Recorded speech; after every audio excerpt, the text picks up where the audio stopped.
Hello students, I welcome you all to my YouTube channel M Mohammad study circle.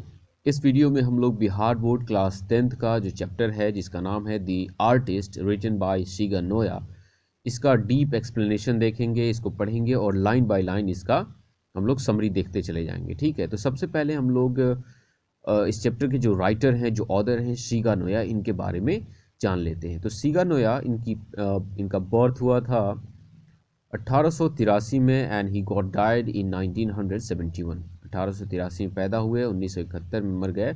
Is a celebrated Japanese short story writer of the 20th century. तो ये 20वीं शताब्दी के काफ़ी जाने माने एक जापानी शॉर्ट स्टोरी राइटर थे। He wrote very sensitively about his people and their culture.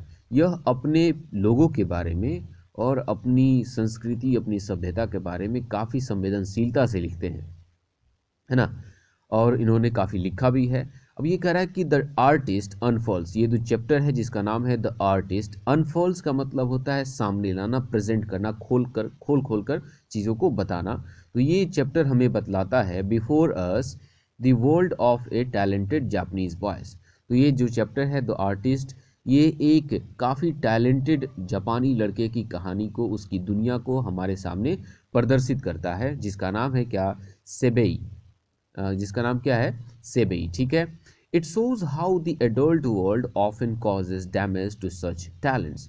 और ये चैप्टर हमें ये बताता है कि कैसे बड़े लोग, जो हमारे पेरेंट्स होते हैं, वे मतलब छोटे बच्चों के जो टैलेंट होते हैं उनमें हस्तक्षेप करते हैं और उनके टैलेंट को डैमेज करने का काम करते हैं। अब सपोज़ कीजिए एक बच्चा जो कि क्रिकेट खेलना चाहता है या कबड्डी खेलना चाहता है, उसको स्पोर्ट्स में रुचि है, लेकिन गार्जियन क्या करता है, उसे पढ़ाने लिखाने के लिए मजबूर कर देता है। या एक ऐसा बच्चा जो पढ़ाई में कोई और स्ट्रीम लेना चाहता है, सपोज़ करो एक बच्चा आर्ट्स लेना चाह रहा हो, लेकिन गार्जियन उसे ज़बरदस्ती करता है कि नहीं बेटा तुम साइंस लो। तो ये सारी चीज़ें जो है ना, ये बड़े इंटरफेयर करते हैं और बच्चों का जो रुचि होता है बच्चा वो नहीं कर पाता है। तो हम लोग इस चैप्टर में वही समझेंगे। तो चलो इस चैप्टर को शुरू करते हैं। फर्स्ट पैराग्राफ कह रहा है, सेबेई Sebei's parents knew that he often went out to buy himself gourds। अब देखो, gourds का मतलब कद्दू होता है ना। तो कद्दू की जो सब्जी हम लोग खाते हैं, उस gourds को खरीदने। यहाँ पे कह रहा है कि सेबई के पेरेंट्स, उसके माता पिता ये जानते थे कि सेबई अक्सर बाहर जाता है क्या खरीदने, gourds खरीदने, कद्दू को खरीदने। He got them for a few sen, है ना, and soon had a sizable collection। और जो सेबई है वो कुछ ही सेन में उन कद्दू को खरीद लेता है और बहुत ही जल्द उसके पास कद्दू का एक अच्छा खासा कलेक्शन हो जाता है। अब देखो, सेन जो होता है ना, वह वो जापान की एक करेंसी होती है। इंडिया की करेंसी जैसे रुपीज़ होती है, वैसे ही जापान की करेंसी क्या होती है, सेन होती है। फिर कह रहा है कि व्हेन ही केम होम, जब वो घर पे वापस आता था ना, he would first bore a neat hole in the top of the gourd and extract the seed. तो जब घर पे आता था उन सारे कद्दू को लेकर, तो क्या करता था, उसके ऊपर एक साफ सुथरा छेद करता था और उस छेद में से उसके कद्दू के अंदर का जो भी जो लुगदी होता था और जो भी सीड्स होता था उन सबको एकदम निकाल लेता था बाहर, है ना। Next he applied tea leaves to get rid of the unpleasant gourd smell. अब क्योंकि वो उस कद्दू को छेद करता था, उससे बीज निकालता था, तो कद्दू को जब आप काटते हो और ख़ास करके कद्दू जब पुराना हो गया होता है तो उसमें से बहुत बुरा सा स्मेल आता है, बहुत गंदा महकता है वो। तो उस महक से बचने के लिए वो उसके ऊपर क्या लगा देता था, चाय की पत्ती लगाया देता था, है ना। He then fetched the sake which he had saved up from the dregs in his father's cup and carefully polished the surface। उसके बाद वो क्या करता था, सेक लेकर आता था। अब देखो, ये सेक जो होता है ना, जापान में एक तरह का ड्रिंक होता है जिसको चावल से बनाया जाता है। मतलब चावल का एक सूप बोल सकते हैं या जूस बोल सकते हैं।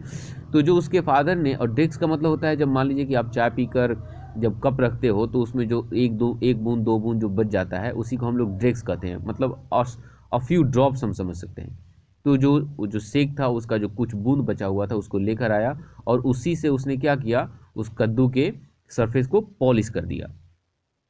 सेकेंड पैराग्राफ कह रहा है, सेबेई वॉज पैशनेटली इंटरेस्टेड इन गर्ड्स। मतलब ये काफ़ी मन से लगा हुआ था, किसमें, कद्दू में। मतलब इसको कद्दू में काफ़ी मन लगता था, यह उसके साथ हमेशा रहता था और उसी पे अपनी आर्ट को शो करता था। One day as he was strolling along the beach, एक दिन क्या हुआ, जब वो बीच पे टहल रहा था, absorbed in his favourite subject, absorb का मतलब होता है यहाँ पे मशगूल होना, एकदम खोया हुआ ना, एकदम मस्त रहना। तो यहाँ पे वो अपने फेवरेट सब्जेक्ट में एकदम मस्त था। फेवरेट सब्जेक्ट क्या था? कद्दू। तो जब वो अपने कद्दू के ख्यालों में मस्त था, ही वॉज स्टार्टल्ड। स्टार्टल्ड का मतलब होता है एकदम हक्का बक्का हो जाना, सिट्टी पिट्टी गुम हो जाना जब इंसान की हम कहते हैं। He was startled by N unusual site. उसने एक अजीब तरह का दृश्य देखा जिसकी वजह से उसकी हवाई उड़ गई ना, वो एकदम उसके तोते उड़ गए। He caught a glimpse of the bald, elongated head of an old man hurrying out of one of the huts by the beach. उसने क्या देखा कि एक गंजा बूढ़ा आदमी, जिसके जो है ना हेड जो है ना काफ़ी लंबा सा था, काफ़ी बड़ा सा था, वह एक झोपड़ी से निकल रहा था, जो झोपड़ी बीच के बगल में था। What a splendid gourd. अब उस आदमी को देखकर, उसके गंजे से सिर को देखकर, गंजे से बड़े से सिर को देखकर इसने कहा कि अरे ये देखो कितना शानदार कद्दू है। अब बेचारे इंसान को भी वो कद्दू समझ रहा है। इस तरह से आप समझ सकते हो कि वह कद्दू के लिए कितना पैशनेट है। थॉट से भाई उसको लगा कि ये इंसान नहीं है, कद्दू है। The old man disappeared. और तुरंत क्या हुआ कि वो बूढ़ा आदमी वहाँ से गायब हो गया फ्रॉम साइट, है ना, वहाँ से नज़रों से ओझल हो गया। वैगिंग इज बोल्ड पाइन पेट।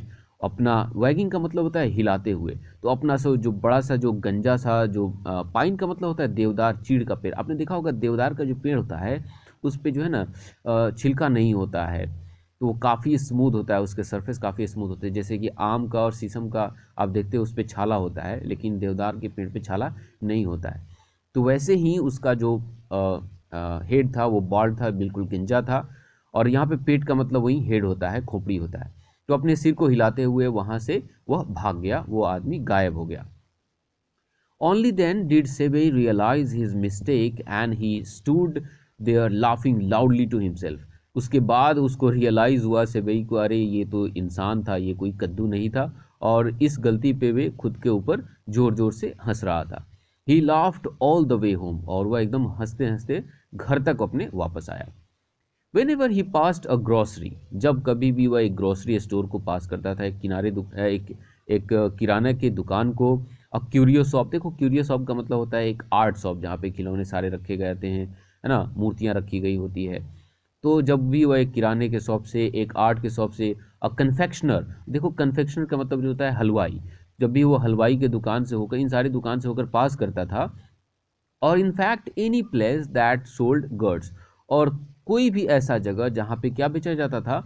कद्दू बेचा जाता था। He stood for minutes on and. वह लगभग मिनटों मिनटों वहाँ पे खड़ा रहता था और उन्हें देखा करता था। His eyes glued to the window appraising the precious fruit.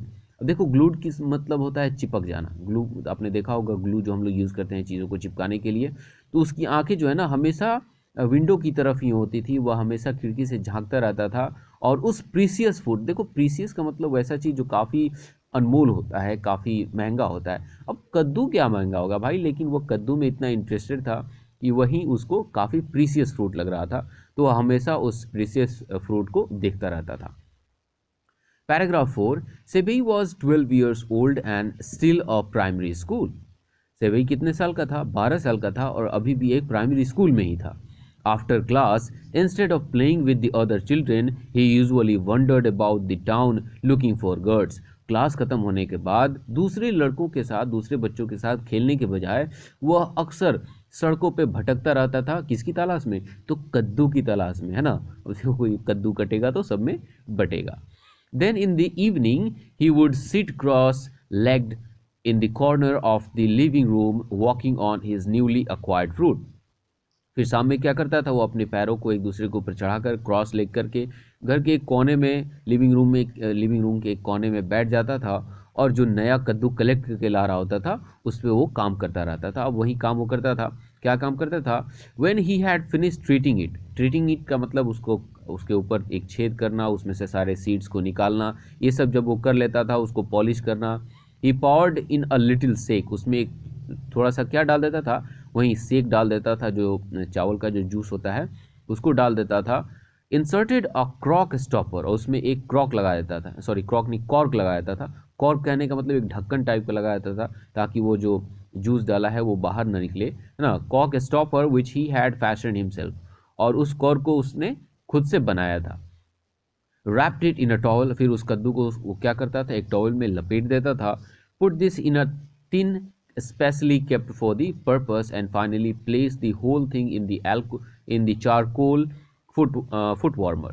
फिर उसके बाद क्या करता था कि उस टॉवल लपेटे हुए कद्दू को एक टिन के कंटेनर में डाल देता था, है ना, और उस पूरे कंटेनर को वह चारकोल में डाल देता। अब चारकोल कहने का मतलब जो कोयले का जला हुआ जो पार्ट होता है या लकड़ी का जो जला हुआ पार्ट जिसको हम लोग कोयला बोलते हैं, और आपने देखा होगा कि विंटर सीजन्स में लोग आग तापने के लिए उसको जलाता है। Then he went to bed, उसके बाद ही वह शाम में सोने जाता था। पैराग्राफ 5 कह रहा है कि as soon he woke the next morning, जैसे ही वह अगली सुबह जगता था, he would open the tin and examine the gourd, वह टीन को सबसे पहले खोलता था और उस गर्ड की जो उस कद्दू को उसने टॉवल में लपेट के टीन में रखा हुआ था उसका निरीक्षण करता था, उसको देखता था कि इसमें क्या चेंजेस हुए हैं। The skin would thoroughly damp from the overnight treatment, और पूरे रात के इस ट्रीटमेंट की वजह से जो कद्दू का जो छिलका होता था वो बिल्कुल गीला हो जाता था, एकदम डैम्प हो जाता था, मतलब वो एकदम तरल हो जाता था, तर जाता था वो। Seibei would gaze adoringly at his treasure before tying a string round the middle and hanging it in the sun to dry. अब देखो यहाँ पे कह रहा है कि सेबई उसे बड़े ही एडोरिंगली देखता था, बड़े ही प्यार से देखता था। किसको देखता था? अपने ट्रीजर को। अब देखो ट्रीजर का मतलब तो खजाना होता है, तो कद्दू ही इसके लिए क्या था? खजाना था। और उसके बाद वो क्या करता था? उसको धागे से बांध कर लटका देता था धूप में सूखने के लिए। उसके बाद ही वो कहाँ जाता था? Then he set out for the school, उसके बाद वो स्कूल चला जाता था। पैराग्राफ 6 कह रहा है कि Seibei lived in a harbour town, Seibei कहाँ रहता था? एक हार्बर टाउन में रहता था। Although it was officially a city, हालांकि ये क्या था? एक सिटी था। One could walk from one end to the other in a matter of 20 minutes. कह रहा है कि वो टाउन में रहता था, लेकिन उस टाउन को अक्सर लोग सिटी मानते थे, लेकिन ये सिटी इतना भी बड़ा नहीं था क्योंकि कोई भी इंसान उसकी एक छोर से दूसरे छोर सिर्फ 20 मिनट में तय कर सकता था। Sebi was always wandering about the streets and had soon come to know every place that sold goods and to recognize almost every good on the market. SEBI क्या करता था? हमेशा सड़क पे रोड पे भटकता रहता था और इसलिए उसने सभी जगहों को बहुत ही जल्दी पहचान लिया। उसे सभी जगह का पता चल गया, है ना, और उसे उन जगह का भी पता चल गया जहाँ पे क्या बेचा जाता था? कद्दू बेचा जाता था, या कद्दू के जो भी फूड आइटम थे या फ्रूट्स थे वो सारे बेचे जाते थे, है ना। और उसने मार्केट में जितने भी तरह के कद्दू बेचे जाते थे उन सब को उसने पहचान लिया था, उन्हें रिकॉग्नाइज कर लिया था, है ना, कद्दू के टाइप्स को। पैराग्राफ 7 कह रहा है he did not care much about the old gnarled, इसको गार्लेड नहीं पढ़ता, इसको क्या पढ़ता है? नारलेड। तो वह उन कद्दू पे ध्यान नहीं देता था जो काफ़ी बूढ़े हो जाते थे, काफ़ी गुट्ठेदार, मतलब गट्ठेदार, नारलेड का मतलब जिसमें गट्ठा पड़ा हुआ होता है ना। पेकुलियरली फॉर्म्ड गॉड्स, मतलब अजीब अजीब गरीब तरह का, जो पेकुलियरली का मतलब जिसका कोई भी एक रेगुलर शेप नहीं होता है, जो अच्छे शेप में नहीं होता है। Gourds usually favoured by the collectors, तो वे जो है ना इस तरह के कद्दू पे ज़्यादा ध्यान नहीं देता था जो कि बाकी लोग जो कलेक्ट करते थे। कह रहा है कि the type that appealed to Seibei was even and symmetrical, और कद्दू के वैसे शेप सेबई को ज़्यादा अच्छे लगते थे जो काफ़ी इवन होते थे, मतलब सही तरीके से होते थे, और सिमेट्रिकल होते थे जिनके दोनों तरफ से, चारों तरफ से साइज बिल्कुल ठीक होता था। पैराग्राफ 8 कह रहा है कि that youngster of yours only seems to like the ordinary looking ones said a friend of his father. अब यहाँ पे कह रहा है कि सेबई के फादर के एक दोस्त ने किससे कहा? उसके फादर से कहा कि वो जो तुम्हारा जो नौजवान जो बच्चा है वो बाकी दूसरे बच्चों की तरह ही ऑर्डिनरी दिख रहा है। Who had come to call, और यहाँ पे सेबई के फादर के एक दोस्त आए थे, उनसे मिलने के लिए, उनको बुलाने के लिए वे लोग कहीं कोई प्लान कर रहा होगा। ही पॉइंटेड एट द बॉय, उन्होंने क्या किया? उस लड़के की तरफ इशारा किया। Who was sitting in the corner बिजली पॉलिशिंग अ प्लेन राउंड गर्ड, और यहाँ पे सेबई के फादर के दोस्त ने मतलब सेबई की तरफ इशारा करते हुए बताया, और यहाँ पे सेबई क्या कर रहा था? एकदम बिजी था अपने नए कद्दू को क्या करने के लिए? पॉलिश करने में वो एकदम बिजी था। पैराग्राफ 9 क्या कह रहा है? फैंसी। अब देखो फैंसी का मतलब होता है विचित्र, है ना, एकदम अद्भुत, अद्भुत, अद्भुतम, अद्भुतास, ठीक है। तो यहाँ पे कह रहा है कि fancy a lad spending his time playing around like that with gourd, said his father giving Seibei a disgusted look. अब यहाँ पे सेवई के फादर कहते हैं उसकी तरफ एकदम बहुत ही बेकार नज़रों से देखते हुए, बहुत ही डिस्गस्टेड नज़रों से देखते हुए कि ये कितना विचित्र है कि इसके जैसा एक लड़का जो है ना अपना टाइम बर्बाद कर रहा है, अपना टाइम स्पेंड कर रहा है कद्दू से खेल कर, है ना। तो ये काफ़ी बकवास है किसके नज़रों में, तो उसके फादर के नज़रों में। यहाँ पे आपको पता चल रहा होगा कि बच्चे का जिस चीज़ में इंटरेस्ट है, फादर को उस चीज़ में बिल्कुल भी इंटरेस्ट नहीं है। सी हियर से बई माई लैड सैड द फ्रेंड। अब उसके फादर के फ्रेंड ने कहा कि अरे मेरे प्यारे लड़के इधर आओ तो यहाँ पे मेरी बात सुनो। There is no use just collecting lots of those things. कह रहा है कि जो तुम इतने सारे कद्दू को जो कलेक्ट कर रहे हो इसका कोई भी फायदा नहीं है। It's not the quantity that counts, मतलब मात्रा से कोई फर्क नहीं पड़ता है, इससे कोई भी फर्क नहीं पड़ता है कि तुमने कितने कद्दू कितने गर्ड्स को कलेक्ट किए हैं। तुम जानते हो इस बात को। What you want to do is to find one or two really unusual ones। तुम्हें क्या करने की ज़रूरत है कि तुम्हें बस एक या दो बिल्कुल अनयूजुअल, बिल्कुल एक दूसरे से हट के काफ़ी अलग जो है ना कद्दू को खोजने की तलाश है। तुम इतना जो खोज रहे हो ये ठीक नहीं है। पैराग्राफ 11 कह रहा है कि I prefer this kind said Seibei and let the matter drop. यहाँ पे सेबई अपने फादर के फ्रेंड को रिप्लाई करते हुए कहता है कि मुझे इसी तरह के सारे कद्दू पसंद है ना। और फिर उसने उस बात को वहीं पे ख़त्म कर दिया, उस बात को वहीं पे ताला लगा दिया। पैराग्राफ 12 कह रहा है कि Seibei's father and his friend started talking about gourds. Seibei के फादर और उसके दोस्त, उनके दोस्त जो थे, अब वे लोग गर्ड्स के बारे में, कद्दू के बारे में वे लोग बात करने लगे। अब देखो यहाँ पे कह रहा है पैराग्राफ 13 में, remember that Bakin gourd they had at the agricultural show last spring, है ना, said his father, it was a real beauty wasn't it. अब यहाँ पे सेवई के फादर कह रहे हैं अपने दोस्त से कि क्या तुम्हें याद है बेकिन का वो कद्दू, जब उन लोगों ने पिछले वसंत ऋतु में जो एग्रीकल्चरल शो हुआ था उसमें उन लोगों ने लगाया था, उस कद्दू को दिखाया था, वो सच में कितना खूबसूरत था, है ना। अब यहाँ पे उनके फादर के जो फ्रेंड थे उन्होंने क्या किया, रिप्लाई किया, येस आई रिमेंबर, हाँ मुझे याद है, दैट बिग लॉन्ग वन। वो कद्दू क्या था, काफ़ी बड़ा था और काफ़ी लंबा था।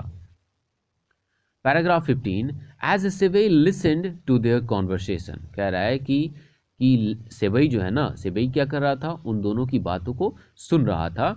He was laughing inwardly. अब देखो इनवर्डली का मतलब मन ही मन में हंसना, तो वह उनकी बातों को सुनकर मन ही मन में हंस रहा था।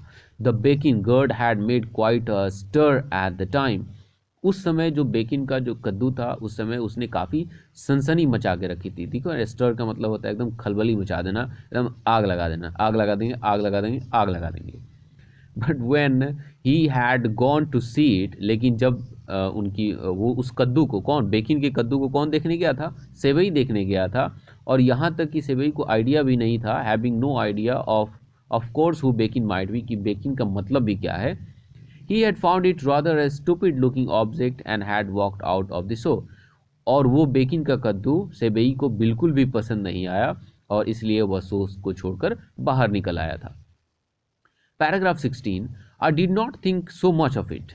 यहाँ पे कहता है इंटरप्टेड सेबई। अब अपने फादर और उनके दोस्त की बातों को इंटरप्ट करते हुए, उनकी बातों को काटते हुए सेबई कहता है कि मुझे तो ऐसा नहीं लगता, मैं इसके बारे में इतना नहीं सोचता हूँ। It's just a clumsy great thing. देखो क्लमजी का मतलब होता है बकवास, गद्दा, घटिया, और ग्रेट थिंग का मतलब क्या होता है, बहुत महान। तो ये दोनों बातें एक दूसरे को कॉन्ट्राडिक्ट कर रही है। मतलब सेबई कह रहा है कि ये बहुत ही बकवास चीज़ था ना, कोई महान चीज़ नहीं था। His father opened his eyes wide in surprise and anger. अब सेबई की बात को सुन के उसके फादर काफ़ी गुस्सा हो गए और गुस्से में सरप्राइज होकर उन्होंने अपनी आंखें चौड़ी कर ली।